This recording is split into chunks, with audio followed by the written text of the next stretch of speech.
and welcome back to the shed, and hello there.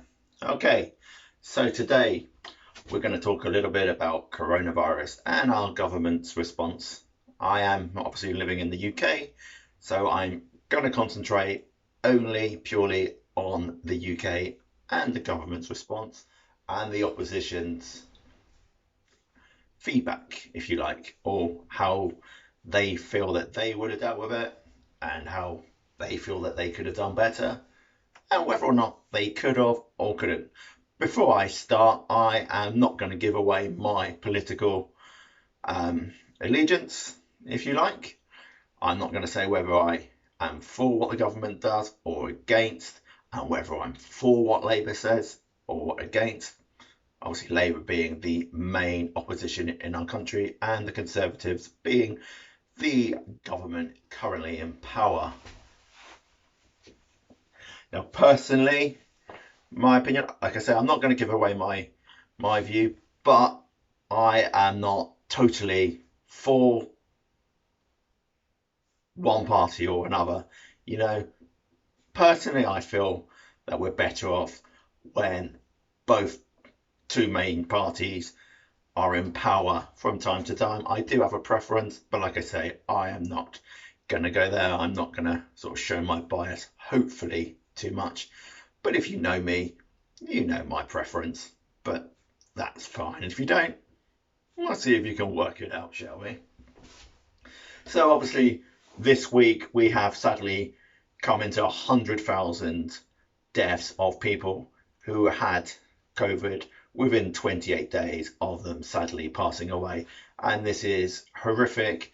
And I really feel for the people on the front lines who have to deal with this.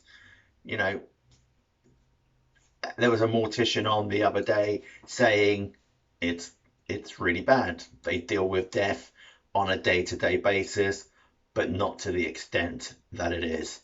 And all the heartache that families are having all over the country because they can't come together for the funerals of their loved ones. And it's horrific. We are one of the most populated countries in the world, so therefore there is a reason why COVID has been able to get as bad as it has in this country, because we're pretty much living on top of each other. If you look at other countries, let's take New Zealand for example. New Zealand is far away from most other countries. Therefore, it makes it extremely hard to just go there. We are, 20 miles away from Europe. We have freight regularly coming in and out of the country, whether you agree or not, whether I agree or not. We do need to have supplies, but is it right that the government are saying you're exempt, you don't need to have COVID tests to come in and out of the country because you're delivering freight? Does that therefore mean that they're not going to, by any means, have COVID? Well, of course it doesn't. I'm going to take these off. I can't really see that well now, but all I got to do is face it, and you won't get that constant glare that I can see coming off of my glasses. Hopefully this still goes okay. Well, no, of course it doesn't. In fact, they're possibly more likely to come across the virus and therefore ship it around Europe. But because the reason they're coming in we need, let's be fair, we import most of our food, we need them to keep coming, and they're not going to keep coming if they keep getting stopped. What happened around Christmas and New Year was terrible. Obviously, understand that there is a new deadlier strain, it seems, now, but to have so many people unable to get back to Europe, and you can blame it on Brexit. Again, that's for another day. Whether it was, let's not let them in because they want to leave Europe, let's put them under pressure. That's for another day. So for me, currently I'm on furlough.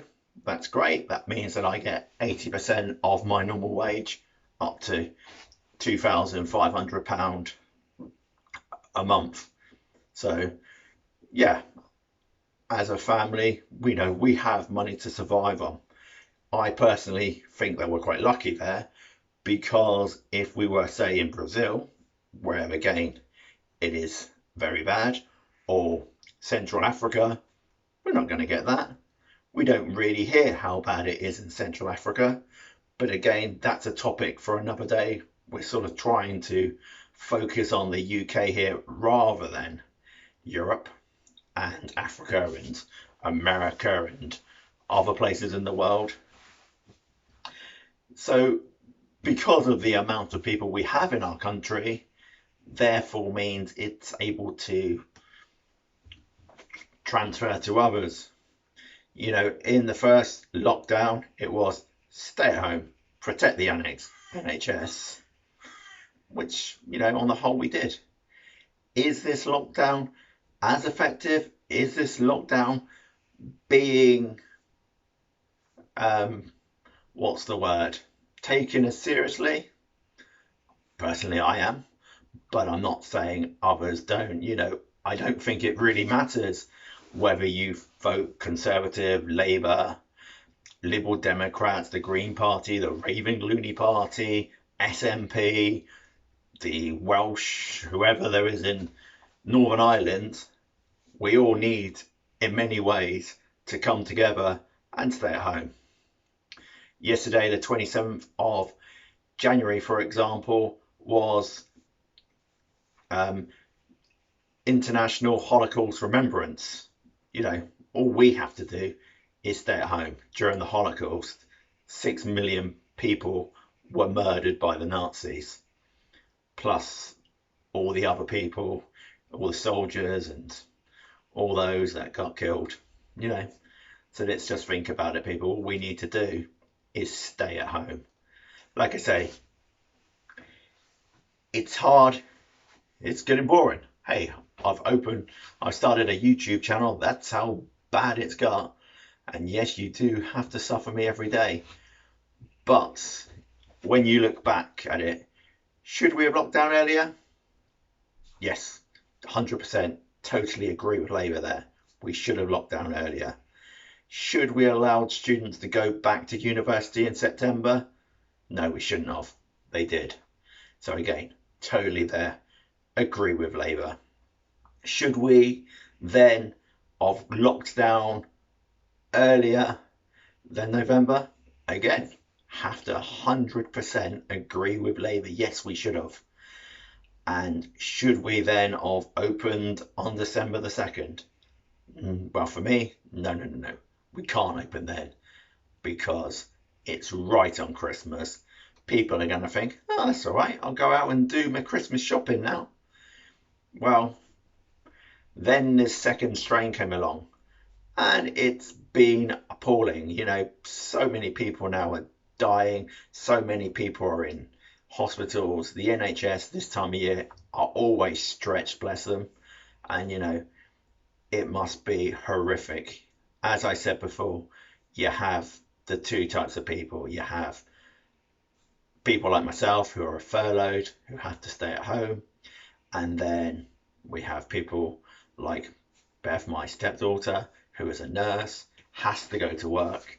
You know, she's not necessarily in A&E, so she's not at the forefront maybe, but she still has to go there, the same as the care home people. You know, they are still putting themselves in danger every day. And when you look at it, 20% of all deaths have come from people in care homes. You know, yeah, they should have been locked down. Then you have people like Labour saying, oh, we should have had more PPE. Yeah, we should have. 100%. Again, agree with that statement. But there is a problem. We didn't have the PPE because before then we didn't need it. We're not just going to have a warehouse full of stuff just in case, are we? Surely not. So, you know, have the government always got everything right? No, in hindsight, but it is hindsight. What could we have done better? Could we have done this? Could we have done that? Of course we could. You know, you can take out all your statistics and all your left wing. Oh, this is wrong. They done this wrong. And then you can get your right wing propaganda that they could have done this. They did do this, and we've been looked after, and they're trying their best. And it's all right because Boris likes to come across as the nice guy and try and give all the positives. And this again is the thing. So Boris Johnson personally has written books on Churchill.